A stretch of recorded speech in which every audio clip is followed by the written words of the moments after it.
Chapter 381. The Abyss 5.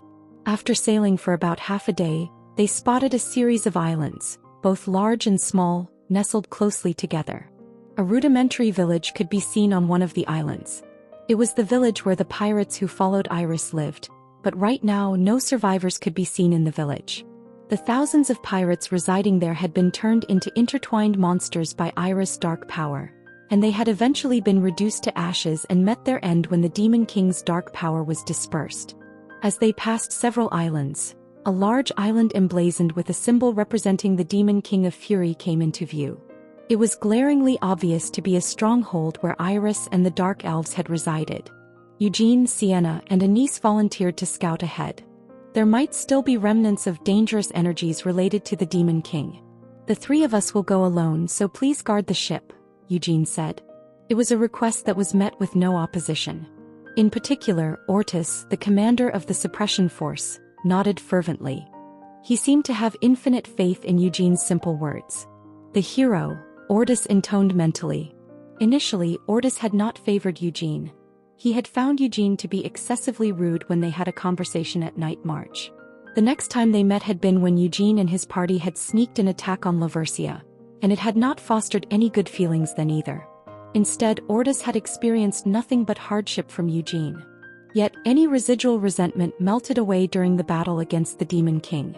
Now, Ortis held a deep respect, perhaps even reverence, for Eugene. It did not matter that Eugene was young enough to be his son. Both of them walked the path of warriors, and Ortis couldn't help but be profoundly impressed with every move Eugene demonstrated in the battle against the Demon King. Eugene's martial prowess was nothing short of divine, rekindling the fire in Ortis' warrior spirit that had been fading away. Eugene Lionheart. He's the real deal. He's the true hero beyond what the world proclaims. Ortis' thoughts were almost bordering veneration. The fervor in Ortis' gaze was glaringly apparent, something even Eugene could feel. He found it to be slightly embarrassing, but if he considered future endeavors, it wasn't a bad thing at all to have gained the affection and admiration of Ortis, who was the Grand Duke and first of the 12 finest Shimuan. Rather, it's a good thing, Eugene thought. Challenging the Demon King of Incarceration, ascending Babel. These feats seemed impossible for now. In the worst-case scenario, they might be torn to shreds by Gavid Lindman midway through the ascent. Unlike the recent confrontation with the Demon King of Fury, they stood no chance in a sudden battle against the Demon King of Incarceration. They had to prepare as much as possible. This preparation included enhancing his divine power alongside the obvious tasks of working on his magic and the White Flame formula. Anise had already explained it to him, and Eugene himself could feel it as well. He would garner more divine power as the name Eugene Lionheart grew in fame and reverence. Maybe I should ask them to erect a statue of me. Eugene seriously harbored such thoughts. He had eliminated the Demon King of Fury, which was a deed far more difficult than his original task of eliminating the Pirate Empress had been. Surely, the royal family of Shimuan could not deny his request after all that he had done for them. Perhaps in a square or, in front of the Colosseum with a lot of tourists, they could place a statue that resembles me exactly. Now that I think of it, it seems like my divine power would increase just by having Ortis stand in front of the statue every couple of months. The more Eugene thought about it, the more reasonable it seemed. This can't even be described as plastering your face with gold. You're plastering it with diamonds. It's pure vanity, Sienna replied with a grimace after hearing Eugene's plan. Is that really for you to say? Eugene asked back. He was genuinely bewildered. Vanity? He would have understood it if anyone else had said it, but Sienna, of all people? To be completely honest, hadn't Sienna been the most obnoxiously boastful one among all their colleagues 300 years ago? Anise disliked being venerated as a saint in Eurus. She had been far removed from wanting herself idolized. Molin had indeed erected a statue of himself in the capital of the Ruhr Kingdom, but it had also served to commemorate Hamel. Then there were statues of Vermouth in the Lionheart family's estate and in Kiel's capital.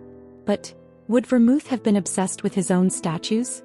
On the other hand, Sienna had been obsessed. It's a misunderstanding, Sienna replied while keeping a straight face. Even 300 years ago, I didn't wish for something like my statue to be erected in a town square. Even when my portrait was being painted, I didn't smile and displayed such discomfort that the artist had to change my expression. Despite what you're saying now, you always referred to yourself as the wise Sienna every day, Eugene commented dryly. That's a different matter. I'm different now than I was 300 years ago. Also, well, it's a fact that I am the wise Sienna, retorted Sienna. Really? You were the one who dubbed yourself with that adjective, wise. Eugene grumbled. I didn't come up with it, shrieked Sienna in denial. Why are you denying a fact that everyone already knows? Asked Eugene. It was a well-established fact that the damn fairy tale was a collaborative work between Anise and Sienna. However, Sienna still denied being the author. But, please ignore Sienna's foolish words. They are not worth listening to, Anise said while folding her wings of light after landing on the island. I am with Hamel on this one. I agree with your opinion. Idols are an easy and convenient way to draw worship. But I think even more audacious methods can be used for this matter. More audacious methods? Asked Eugene, intrigued. Such as getting the papacy to recognize you as a saint of the religion of light and erecting statues of you all over Eurus, explained Anise. Eugene's mouth hung open halfway after hearing her proposal. Why are you surprised? Though not officially announced, you are already regarded as a saint in the religion of light, said Anise. It was indeed an obvious statement. Eugene had been dubbed as the hero by the religion of light. Since 300 years ago, the master of the holy sword Altair had been called the hero. In fact, Vermouth was considered to be one of the saints in the religion of light to this day, and more than dozens of Vermouth statues were erected in Eurus. In truth, even if we don't ask for it, this is something the papacy will undertake themselves, Anise explained. If the fact of the subjugation of the demon king of fury became known, there was no way Eurus, a nation of zealots, would stay still. They would eagerly proclaim that the god of light was with Eugene and end up erecting a statue of him in the Plaza of the Sun. Erecting statues isn't the only method, right? Sienna followed behind Eugene and Anise with a fake cough. You could accomplish more feats that will make your name known like this, right? Fortunately, Eugene, there are still many bastards left for you to kill. Bastards to be killed. Amelia Merwin, Morgiabella, Gavid Lindman. Eugene listed them with a cold glint in his eyes. The weakest one is that black wizard Amelia Merwin, responded Sienna while narrowing her eyes. To be honest, it's still hard for us to deal with Noir Giabella, Eugene grumbled with a grimace. They had managed to stab Noir with a dagger while she was possessing Scalia. But that was solely to drive Noir away. It would not have inflicted serious damage to her true self. Gavid Lindman might be getting stronger along with the demon king of incarceration, but Noir Giabella is different. Her greed might be the greatest among the demons, right? Said Sienna. Eugene agreed with that statement wholeheartedly. Morgiabella was greedy. There was no other word to describe it. Over these 300 years, there likely wasn't any other demon who enhanced their power and status as much as Noir did. Even at this very moment, her power and status were increasing. The stupid Giabella Park had tens of thousands of visitors daily, and the energy the visitors offered added to Noir Giabella's strength. Speaking of statues, Sir Eugene, why didn't you bring the statue of Ogoroth? Christina asked while slowing her pace and standing beside Eugene. Eugene coughed softly while avoiding Christina's sparkling gaze. I felt it was right to leave it there. So, is that so? Asked Christina. Even if that's my past life, I barely remember anything. Trying to remember might only cause more confusion. After all, it's something of the past, Eugene explained. Bender. That was why he had left it in the abyss. Staring at the statue of Ogoroth could potentially lead to unnecessary sentiments. Hamel was from just 300 years ago and his memory was of the same world. But Ogoroth? Wasn't that a distant past from immemorial times, a different era altogether? Would he have told me if I asked? Eugene couldn't stop himself from wondering. If he had asked the demon king of incarceration for the memories of Ogoroth, would he have allowed Eugene to remember? Regardless of whether it was possible or not, it didn't seem like it would have been easy. The demon king of incarceration would have probably asked for something in return, or boasted that he would tell Eugene once he reached Babel. On the other hand, Christina felt regret. I wanted to see it. The current Eugene Lionheart Hamel Dinas from 300 years ago, and the ancient god of war Ogoroth. Christina wanted to know everything about Eugene. How is White Flame formula? Is it the same? Sienna asked as she raised her staff. Instead of answering verbally, Eugene demonstrated the use of the white flame formula. 7 stars. No, could it still be called 7 stars? Despite the stiffness in his body from ignition's recoil, thanks to getting a little rest, he could ignite a small flame. Whoosh! A black flame sprang up from Eugene's fingertip. There are no stars, Eugene thought as he inspected himself. The stars were a symbol of the white flame formula. The number of stars determined the stage of the white flame formula. But now there were no stars inside Eugene. A transformation in the white flame formula had been induced by multiple things: Eugene's malice and murderous intent towards the Demon King, Agarotha's divine power, and Eugene's will. The change lingered within the white flame formula. The stars are gone, but the core is not, Eugene realized. The ring flame formula had been conceived using the eternal whole as its basis, creating new stars within the rotation of stars. Now, inside of Eugene was a universe born from the evolving ring flame formula. The flame born from this universe was pitch black, resembling a night sky embracing the stars. Lady Carmen would like it, I believe, said Christina with a smile. Eugene decided to keep mum at this prospect. A color not fitting for the hero. But Sir Eugene still remains noble and holy, Christina whispered with her hands clasped in prayer. Light's novel. On the other side, Sienna unfolded a scouting spell while gazing at Eugene's flame with a sly smile before commenting, "It was true before as well, but now your mana is too powerful.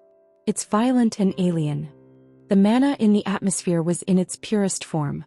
When that mana dwelled within a human and manifested through one's will, it mixed with one's disposition. From the 6th star onwards, the white flame formula underwent changes depending on one's disposition. But Eugene's white flame formula was no longer recognizable as the Lionheart's specialty. All that remained somewhat similar was that the mana rose like flames. Everything else had changed too much under Eugene's influence. Violently and alienly so. "This is better," Eugene grumbled as he extinguished the flame. Only after fully recovering could he test and verify various things with his newfound power. It was impossible to do so at the moment. "I need to check the moonlight sword too." Eugene thought of another thing that needed his attention. Why had it run rampant, and was there a risk of it happening again in the future? If so, should it be destroyed? Or should it be sealed? Eugene let out a deep sigh. "Found it," Sienna spoke as she withdrew her staff. It appeared as if not a single survivor remained on the island where the pirates had lingered. The same was true for the hostages kidnapped by the pirates and the workers who had been taken from the village. Iris, who had become the Demon King, transformed all the humans she saw into monstrous beings. However, there were still survivors on this island. Sienna slowly floated upwards into the air. Eugene and Christina, too, were lifted by Sienna's magic. Fukung. The ground vibrated and began to stir. Although Sienna had not fully recovered from the battle with the Demon King, flipping over the surface of this area was a simple task. He hid them very deep. She obviously didn't want them to escape, huh? Commented Sienna. As the ground was completely turned over, dwarves became visible. All of them were lying on the ground as if on the brink of death. According to the information provided, there were supposed to be 20 dwarves. However, there were only 14 in the basement. They are dead. The one who spoke was a young dwarf who had been the first one to regain consciousness from Anissa's divine magic. 1. Didn't return from the deep sea, and 2 died from overwork while producing diving suits. The remaining 3 killed themselves by bashing their heads onto the furnace. The dwarf spoke as tears dripped down his face. Where is the Empress? No, where is the Demon King? Where is Her Majesty? The dwarf's voice trembled. Despite the abuse, fear made them refer to Iris as Her Majesty. She's dead, Eugene responded. The dwarf's eyes widened in shock. Dead? She's dead? The Demon King is? The Demon King of Fury is dead. She is dead. That's why I am here now, responded Eugene. Who on earth killed the Demon King of Fury? Asked the dwarf. I did, said Eugene matter-of-factly. This response left the dwarf with his mouth agape. Who exactly are you, to be able to do such a thing? Eugene Lionheart. A sense of satisfaction washed over Eugene as he proclaimed his feat. I should have the dwarves craft the statues, he thought with satisfaction. Having rescued them from the brink of starvation or suffocation underground, He figured they would happily agree to sculpt statues in gratitude. I'll need to bring a few of them to the Lionheart estate. Eugene didn't forget his original mission. He had no intention of forcing them, but there would be no need to either. If he whispered the promise of unrestricted access to dragon materials for forging weapons and armor, the dwarves would eagerly follow him to the Lionheart clan without a second thought. Though a discussion with the Shimuan royal family would be necessary, it was unlikely they would refuse the release of a few dwarves when he had eliminated the Demon King for them. To the Lionheart mansion, Eugene thought of their next destination. The moment he recalled his homeland, the faces of Gilead and Scylla and Sion surfaced in his mind. All his enthusiasm and happiness vanished suddenly. Darkness clouded Eugene's expression. With a sigh, he turned his head, gazing at the ships anchored not far off in the sea. By now, Seal would have woken from her sleep. I might get slapped a few times. While such a thing seemed unlikely for Gilead, and Scylla might be the one to do it, Eugene thought. In fact, Scylla had every right to. Chapter 382 Voyage Home 1. Seal's heart could not settle enough to fall asleep. Although she could see clearly at this moment, she worried about the next time she would wake up. Would she still see as clearly as now? Or would she still see as she once did in the old days? This fear stirred unease in her chest. Sienna and Christina knew too well that when overwhelmed by such concerns, sleep was elusive. Forcing oneself to sleep only deepened the torment as thoughts multiplied, so they had helped her fall asleep. All was quiet in the room. Beside the magically slumbering Seal sat Carmen and Desra. Desra's tears were not fully dried on her face, and she tenderly clutched Seal's hand while sniffling. On the other hand, Carmen fixedly gazed at Seal's face while repeatedly clenching and unclenching her fists. The small mercy was that no scars marred Seal's face. The only change was in her eyes. How could this be considered fortunate? Carmen thought bitterly while biting hard into her lower lip. If only I had been stronger. If she had disowned the Demon King's intentions before she unexpectedly used her demonized power. If she hadn't given the Demon King the opportunity. If she had defeated her first. Such thoughts haunted Carmen's mind endlessly. In the battle against the Demon King, Carmen had shown brilliantly. She had felled the most of the Dark Elves. When Eugene had been consumed by the Moonlight Sword's frenzy and left the battlefield, it had been Carmen who held the Demon King at bay. Without her, the Demon King would have rampaged unchecked until Eugene's return. Many had already perished, but without Carmen the casualties would have been far worse. How pathetic. Carmen chided herself as she clenched her fists. She was disgusted by her own endlessly circling thoughts. She knew such reflections were pointless, mere self-justifications for past mistakes. She knew they were simple defense mechanisms, and she felt repulsed at how she attempted to justify her own weakness. I was inadequate, Carmen finally admitted to herself. That truth remained unchanged. She believed opportunities existed in the fight against the Demon King. She had seen openings multiple times. However, she had failed to seize them. Even if an opening had been apparent, Carmen's body hadn't responded as needed. Furthermore, she could not even be sure if the perceived openings had been genuine or if they had been mere lures set by the Demon King. She could not be sure of what she saw in the heat of the battle. In the end, it all comes down to my inadequacy, Carmen surmised. Being hailed as the best warrior of the Lionheart clan or one of its elders, what did those titles mean? She had been powerless against the Demon King, the Lionheart's archenemy. She had indirectly caused her grandniece and pupil to lose an eye and fared worse than her other grandnephew Eugene.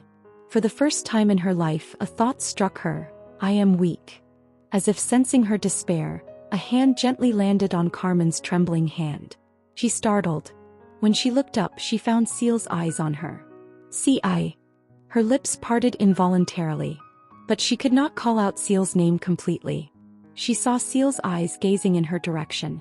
The faded hue of her left iris seemed to inflict a lacerating pain upon Carmen's heart. Carmen's voice trembled as she finally finished calling out Seal's name in its entirety. It was barely audible and unlike her usual tone of voice. Her vision blurred, clouded with emotion. When was the last time tears streamed down her face? She couldn't even think to wipe them away as the emotions overwhelmed her. Instead, all Carmen could do was tightly clutch onto Seal's hand. I'm quite all right, Seal spoke with an uneasy smile. Why do you weep, Lady Carmen? I'm not shedding tears, am I? Carmen couldn't respond to Seal's steady words. I might have acted foolishly. No, that's not it. I did what was right. Even if I could turn back time, I would act in the same manner. And perhaps, Lady Carmen, you would have done the same too, continued Seal. Indeed, answered Carmen after a slight moment of hesitation. Carmen could not refute that statement. She had heard about the circumstances that led to Seal's loss of her left eye. As Seal surmised, Carmen too would have acted identically in that situation. Eugene had been the most important person on the battlefield. Even if hundreds perished, Eugene was the one who couldn't fall. I would have acted the same way, Carmen mumbled in agreement, still firmly holding on to Seal's hand. She continued to hold Seal's hand for a while longer before pushing herself off the chair. She then wiped the tears that stained her cheeks. Taking a deep breath to steady her trembling heart, she helped the sniffling Desra to stand. But Seal, Carmen said, looking down at her as she lay on the bed, to me you're just as precious and vital as Eugene. If it were you in that situation instead of Eugene, I would have thrown myself in harm's way for you. Had you sacrificed yourself for me, Lady Carmen, I might have harbored a lifelong resentment toward myself, responded Seal. The depth of Seal's smile deepened a shade. Carmen turned away with a rueful smirk. When she opened the door, she caught a glimpse of Eugene standing a few steps away. Sienna and Christina were nowhere to be seen. Fearing that her voice might crack with emotion, Carmen cleared her throat subtly before speaking. Were there any survivors? She asked. Only 14 dwarves, responded Eugene. Just dwarves? Carmen asked. Yes. No humans, Eugene confirmed. A shadow crossed Carmen's face after she heard his response. With a slight nod, she and Desra passed by Eugene. There was no need for them to clear the room, Seal commented, addressing Eugene as the door shut behind him. Eugene just stared at Seal's face without uttering a word. Let me be clear, Seal started. She felt a surge of self-loathing for the emotions and the thoughts she harbored. I acted that way because I believed it was right. Eugene continued to remain silent. Perhaps there might have been a cleaner, better method. But as you know, we lacked the luxury of choice at that moment. Somehow instinctively my body moved, Seal explained. I saved you. It cost only a left eye, but I could have given my life for you. So you owe me a debt. I've gone this far for you, so you also have to. So you need not feel guilt or remorse towards me. Yes, I might have shown you my ugly side. But well, I do not wish to be more wretched than I was then, Seal continued hesitantly. You should acknowledge my efforts for you, for all that I do for you. I won't ask for too much. Just occasionally think of me. Do you resent me? Eugene finally asked after exhaling deeply. He settled into a chair beside the bed. Do I resent you? Seal voiced each word as she looked at Eugene in disbelief. Why would I have a reason to resent you? Had I not been so helpless like an idiot, you would not have been harmed, Eugene responded with a voice full of self-loathing. Stop saying such stupid things, Eugene. If you wish to make assumptions, think of this first. What if I had taken your suggestion and hadn't joined the expedition? Then perhaps I wouldn't have been harmed. And perhaps in my absence you might have died, said Seal. Seal chuckled while playfully tapping Eugene's forehead. Instead of harboring such foolish thoughts, you should thank me. Thank me for saving you. I've already thanked you countless times, said Eugene. Yet hearing gratitude from you always feels refreshing, Seal remarked jokingly. She withdrew her finger, grinning. So what did you witness beneath the seas? Do you not resent me for that? Eugene asked once again. What nonsensical talk is this now? You thought I would resent you for venturing to the ocean floor without me? By the gods. Seal burst into laughter. How little did you think of me? Do you think I'm a child? Seal understood why Eugene acted the way he did. Back then Eugene had been different. He felt like Eugene, yet at the same time not. His turbulent eyes had revealed the chaos within. It mattered to you, Seal finally said. But now it was different. The true Eugene Lionheart stood before Seal. It was important, Eugene remarked with a bitter smile. But I realized I'm not more important than you. Seal's expression faltered at that. For a moment she seemed to search for words before pulling the blanket over herself, partially hiding her face. It was just a fleeting sentiment. Eugene Lionheart, as Seal knew him, always spoke impulsively without ever pondering how his words could be misconstrued. He just said whatever came to him. Bender. His candid comments could feel like a sudden blow, jarring and forceful. Such remarks could make anyone's face flush. "What I saw in the ocean was a relic of my past life," explained Eugene. Perhaps he was unaware of Seal's thoughts. "Past life? But your past life was Sir Hamill," Seal said with a confused expression. "Then maybe the life before my past life? Anyway, what lay beneath was a relic of Ogoroth. As it turns out, I was once Ogoroth," continued Eugene. His words were once again shockingly forthright. Wasn't he skipping way too much in between? Seal blinked her wide eyes while staring at Eugene. "Ogoroth?" she asked. She wasn't sure if she had misheard him. "Yes," answered Eugene. "The god of war Ogoroth was you?" she asked once more, double-checking. "Yes," said Eugene. Drawing down the blanket that had covered her face, Seal sneaked a peek at him. "I am Seal Lionheart." "I know," affirmed Eugene. "And you are Eugene Lionheart, right?" Seal asked as if in validation. "Why ask the obvious?" Eugene questioned. She huffed, lips pouting as she tossed the blanket away. "Whether you are Sir Hamill or the god of war, to me, it doesn't matter. If you are Eugene Lionheart, then that's all I need." "Lionheart?" Eugene sighed deeply while staring into Seal's left eye. "Your eye. I know that a demon eye can't be given to a human," grumbled Seal. "I feel a bit different. Is it because I have the demon eye?" "No, it's not me. It's the blood flowing within me that's unique." The eerie sword known as the Moonlight Sword wasn't mentioned in the Lionheart records, nor did it exist in history. But when Eugene held that fearsome blade and was lost in a strange void, she had wanted to help him. And when she approached him in that strange void, "It shouldn't be this way. That blade isn't my legacy." She had heard a voice, one that chilled her soul and made her blood run cold. No one, neither Eugene nor anyone else, clarified who the voice belonged to, but a single name floated in Seal's mind. "The Great Vermouth," she hesitated. "Our ancestor, the founder of the Lionhearts.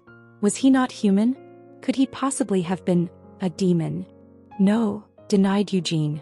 His expression hardened. He began to say something more, but he paused, perhaps unsure of his next words.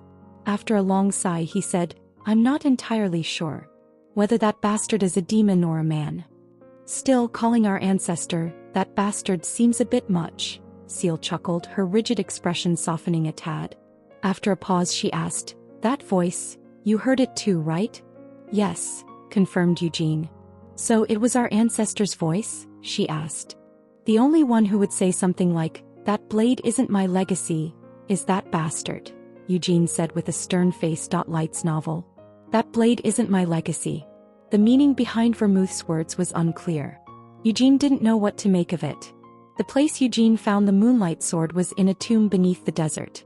The hilt had been floating above the coffin, with the blade shattered into pieces. It couldn't shine as brilliantly as it did in its prime. However, every time Eugene drew the fragmented Moonlight Sword, its moonlight flashed ominously. "The Moonlight Sword is dangerous. It's dangerous in many ways. I'm planning on destroying the Moonlight Sword to rid it from this world. But I might fail. This sword isn't something that can be destroyed just because you want to. Somehow, I could wield it and leave it as a legacy for you, and if you, Hamill, still yearn for the Moonlight Sword." In the dark room, Vermouth warned of the Moonlight Sword's dangers. Yet he also hinted that it might remain as a legacy. "Even if you get to my tomb, you might not find the Moonlight Sword. But don't feel too disappointed. If the Moonlight Sword still exists, it means I failed to destroy it. But I'm sure I succeeded in making it controllable for you, so I hope you don't mock me too much." Having heard such words, Eugene presumed Vermouth had succeeded. Vermouth had no intention of preserving the Moonlight Sword, Eugene realized. He failed to master it and could not leave it as a legacy for Hamill. Yet in the desert tomb the Moonlight Sword persisted. Originally, when the Moonlight Sword was left there, Vermouth was not of sound mind. He seemed possessed, attacking Sienna under some bewitchment, and then there was the sword. Eugene wasn't sure what to make of this. The Moonlight Sword's rampage. Even Eugene experienced it. It felt as if one's very self was swept away by the moonlight. Had the demon king of incarceration not intervened, and had Seal not restrained him? Does the Moonlight Sword possess a will? Or is it the demon king of destruction? Eugene wondered. The Moonlight Sword was the sword of destruction. But did the demon king of destruction even possess a consciousness? Eugene pondered this. He couldn't exactly recall the moment when Agaroth perished, but as far as Eugene could tell, the demon king of destruction wasn't a sentient existence like the other demon kings. "About my eyes," began Seal. "It may be disconcerting, but I do find them captivating." "Why?" Eugene questioned. "Wouldn't it hurt you more if I had to wear a patch or a blindfold instead?" said Seal. "Not necessarily. It's more agonizing that your eye became a demon eye," retorted Eugene. "Why fret over it? It's not like I'm using dark power, right?" said Seal. "You never know," Eugene responded. "No, I do," Seal stated firmly. "At first I was startled and didn't quite understand. Now, I understand it. There was an authority residing within her eye. If the voice we heard was from our ancestor, then I consider this eye a gift from him," stated Seal. "A gift?" Eugene questioned. "We've both seen our ancestor," explained Seal. "They saw a man in the desolate void of destruction." The voice had repelled Eugene and Seal, a voice chilling to the bone and soul. That fleeting experience ignited their blood. Without it, the transformation of her eye into a demon eye would not have occurred. "A gift, you say?" Eugene grimaced, murmuring in protest. Seeing Eugene's pouting lips as he sulked, Seal chuckled. Chapter 383, Voyage Home 2. According to the might befitting a pirate lair of thousands, the treasures held within were innumerable beyond imagination. Among them were several symbols of fury, objects very dear to Iris in her lifetime. However, one had to be particularly wary of these treasures. Eugene was well aware of the persistence and malevolence of the demon kings that lingered even after their demise. Even after being slain and banished, the demon king of carnage and the demon king of cruelty had become dark spirits, beguiling humans and attempting a return for 3 centuries. There was a possibility that Iris, after having transformed into the demon king of fury, might attempt such mischief through Fury's artifacts. Eugene had no desire to reunite with a demon king he had slain with his own hands. So he proceeded to shatter all symbols of fury and carefully inspected all the remaining treasures. What could she have possibly wanted, amassing so many treasures like a mountain? Eugene mused. Although Iris, who could have answered his question, had already perished, Eugene could hazard multiple reasons without actually asking her. Perhaps funds for some grand venture or such for supporting her troops. He answered his own question with a possibility while twirling a glittering, lavish crown on his finger. These were treasures pillaged from the southern sea over the years. And Iris, having barely enjoyed her newfound status as the Demon King, perished in less than a week, ensuring these treasures would never be used as war funds. Why does she keep staring like that? Eugene suddenly complained without bothering to turn around. The blatant gaze piercing the back of his head was hard to ignore, especially after enduring it for hours. "She has been calling it a divine favor," Christina responded. "And isn't that the actual case? You even chased away Norgiabella, the queen of the night demons who was haunting Princess Scalia." If word spread that Norgiabella, the queen of the night demons, who had no reason to be involved in the situation, had actually intervened, then it was a given fact that complications would surely arise. Hence, neither Princess Scalia nor anyone else was aware of the Queen of the Night Demons' involvement.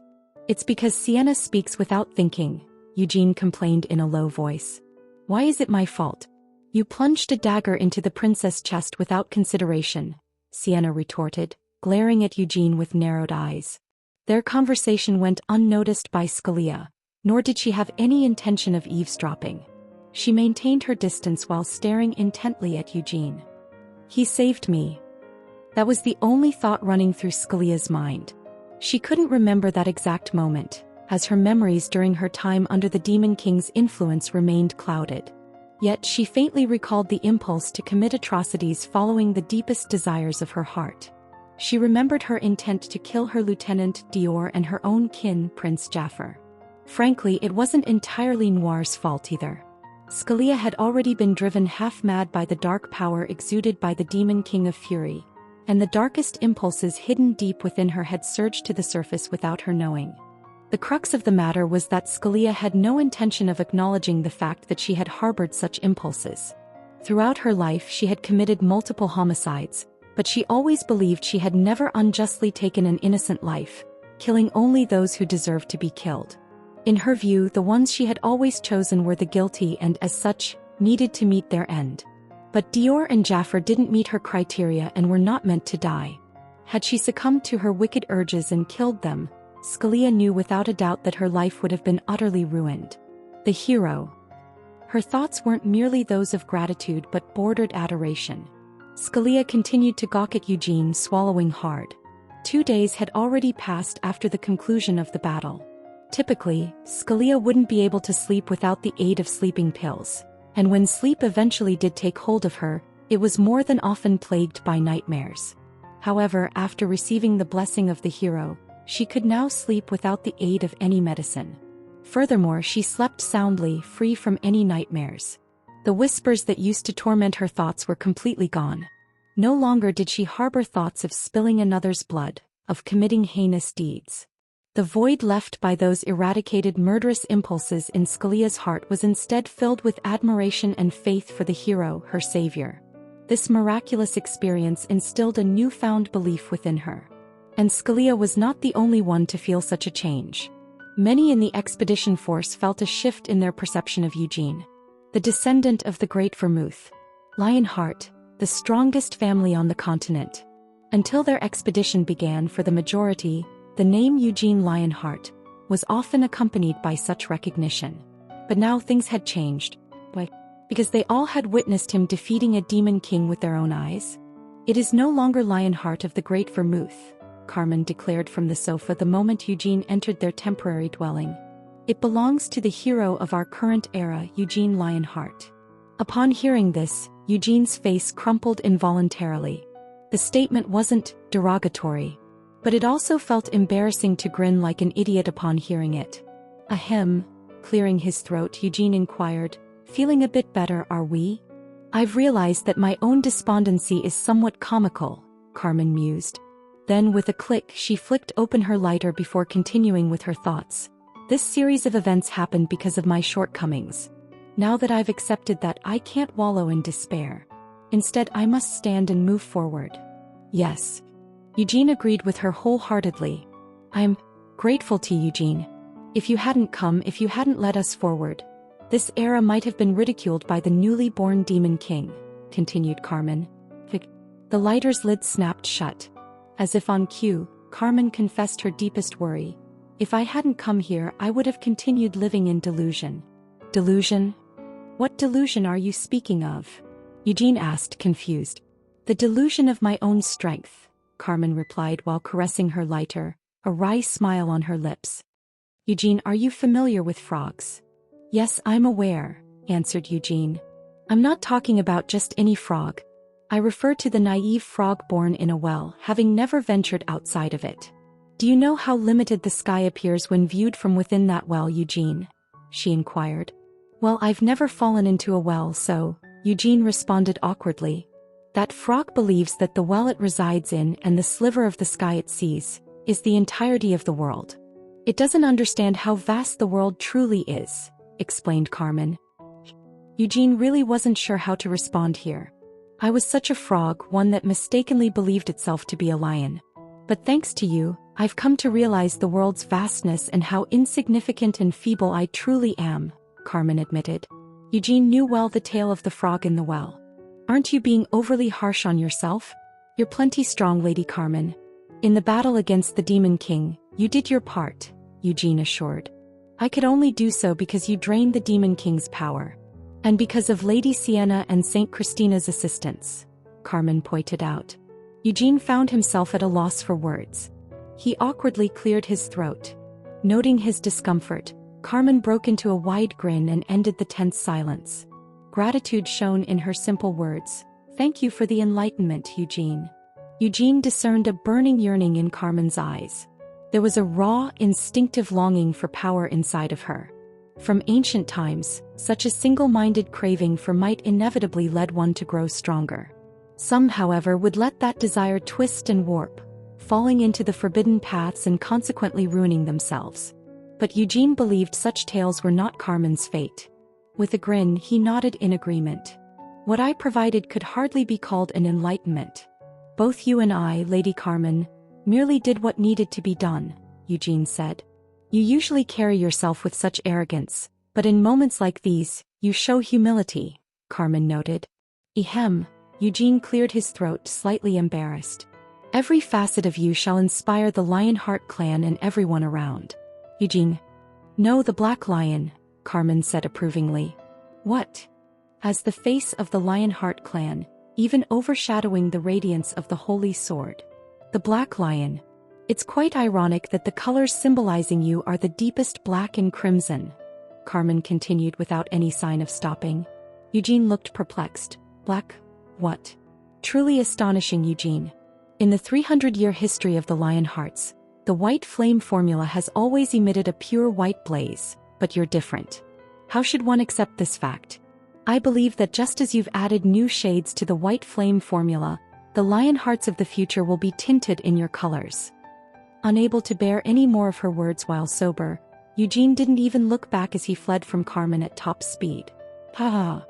Carmen's satisfied laughter echoed behind him, along with the rhythmic clicks of a lighter. Ironic. Carmen seemed to have found a new favorite word.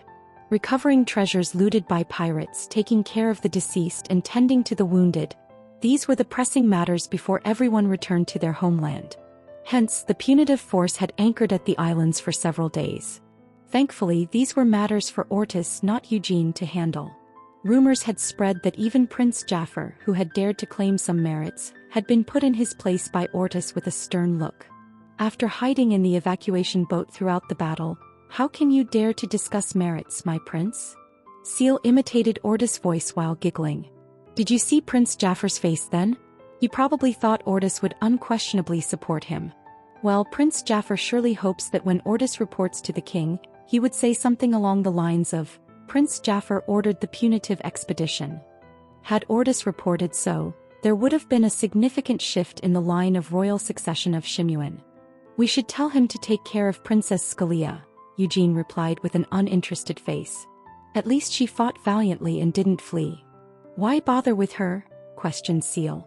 A grateful princess with growing influence in the kingdom? Sounds beneficial to me. It's easier for me in various ways, Eugene responded. What are you plotting? Seal asked. Light's novel. Nothing shady. Just thinking of getting Princess Scalia to introduce something like a worship day in my honor in the kingdom, Eugene responded nonchalantly. A worship day? Seal's eyes widened in surprise. Maybe once a month. Around noon? A time dedicated to prayers for me. Establishing an entire rest day might be too ambitious, but a brief prayer seems reasonable, right? Eugene stated. Are you trying to start a religion or something? Asked Seal, a touch of incredulity apparent in her voice. Not exactly a religion. Or is it a religion? Eugene muttered, a touch of uncertainty on his face. He hadn't thought of something so grand. After all, establishing a religion would be a headache. I would need to write scriptures, establish doctrines, and raise edifices. Eugene thought of all the hassles of starting a religion. Anise or Christina might have tended to it with ease if he asked them, but Eugene felt such endeavors were unnecessary. I don't know if a royal proclamation of a worship day is possible. That might be a stretch, but from the looks of it, Princess Scalia might offer you a daily prayer, Seal finally commented. She recalled the visage of Scalia as they passed by her earlier. Mere days ago, Scalia's face was marred with fatigue from sleepless nights and evident irritation. The light in her eyes had been dull, and dark circles hung heavily beneath her eyes. Yet, of late, even a hint of determination seemed to dwell in Scalia's gaze. How is your condition? Eugene asked suddenly. I'm fine. My vision is fine and I can still see normally. And what about you? Responded Seal. I still feel some aches, but my mana flow is unobstructed, answered Eugene. He gave a chuckle while patting his left chest lightly. That's good to hear. Spending New Year's Day in bed would have been tragic. Seal joined Eugene in his laughter. Today was the beginning of a new year. It felt like just yesterday when they first met at the age of 13, but now Seal and Eugene had grown older by another year and were 22. In truth, for Eugene, the passing of a new year or aging by 1 year evoked little emotion. I can still remember my past life, so does age really matter? He wondered. If he took into consideration his past life, he was over 60. No, but what about his life as Ogoroth? How old had Ogoroth been when he died? Should he count his age from back then? That meant Eugene's age would surpass thousands. Humph. In some way, he felt an inkling of understanding toward Sienna's frustrations. For no reason, Eugene cast a mischievous glance toward Sienna. "What are you looking at?" she questioned. "Am I not allowed to look?" Eugene retorted. "No, that's not it, but your gaze feels insulting somehow," grumbled Sienna before raising her staff. Whoosh. A complex magic circle radiated from the staff. Sensing the space-distorting magic, Eugene cast his eyes toward Christina. The magical barrier was fortified with divine power. After confirming this, Eugene sighed deeply, then said, "If it looks dangerous, I'll intervene." "Of course you should. I'm not going to overdo it either. I don't want my new eye to just go pop," said Seal. At the word pop, Eugene's shoulder twitched, recalling the sound when the power from the demon eye burst Seal's eye. "I'd rather not have it pop," Seal commented again. "Don't say pop," Eugene said. "You sound ridiculous." Seal gave Eugene a sidelong glance, narrowing her eyes, and then took a few steps back. "I'm going to try using it now," she said. "Do you even know how?" Eugene inquired. "It's more of an intuition. If I focus, it should work." Seal spoke no further. She concentrated deeply. As her expression grew solemn, so did the faces of those around her. 4 days they had thoroughly investigated the demon eye. The problem was that nothing seemed amiss. There was no trace of dark power inside Seal. Her demon eye resonated with her core. It utilized mana, not dark power. It's inconceivable. Despite checking multiple times, Sienna still couldn't fathom it. Even among demons, demonies were rare. Possessing two was unheard of. Moreover, one of them was the demon eye of darkness, which equaled the demon eye of fantasy, belonging to the queen of the night demons, and the demon eye of divine glory, belonging to the blade of incarceration. Could the dark power that seeped through her eyes have affected it? No. Both the demon eye of darkness and the demon eye of divine glory have struck me numerous times over the last 300 years. Sienna continued to analyze Seal's demon eye. Sienna had felt their force too. She had experienced the dark power seeping into her body, which had caused her to retch. It had happened just a few days ago during the battle as well. Though Vermouth's blood is supposed to be unique, the demon eye didn't settle in Eugene, thought Sienna.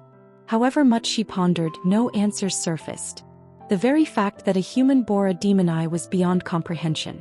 Their task now wasn't to explore why the demon eye emerged, but to discern its capabilities and potential.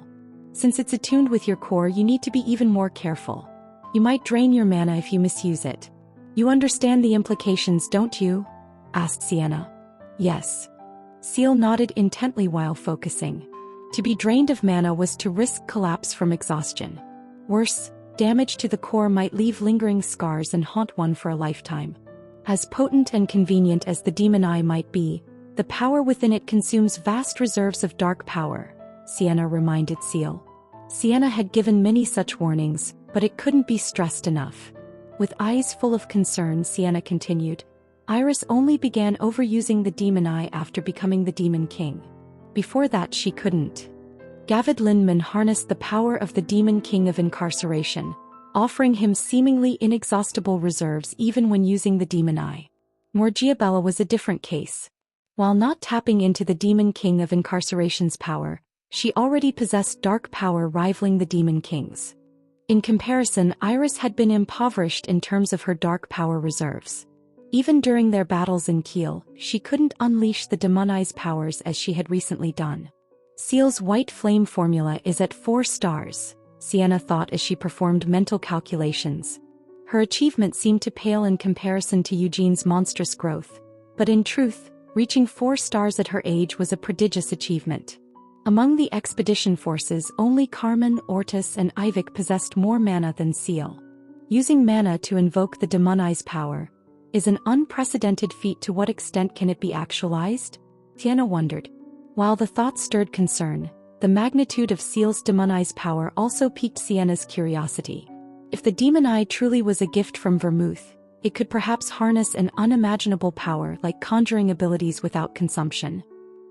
"Here I go," Seal declared with a steely gaze. Whoosh!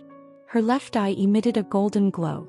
The space Seal perceived was distorted, and from its midst, a pitch-black darkness emerged. Though Eugene had been expecting it, witnessing the manifested darkness stiffened his visage. That darkness was akin to the shadows cast by Iris. Though merely a bit larger than a fist, the creeping shadows grew in size. Suddenly, Seal's head jerked back. Blood spurted from her nose like water from a turned tap.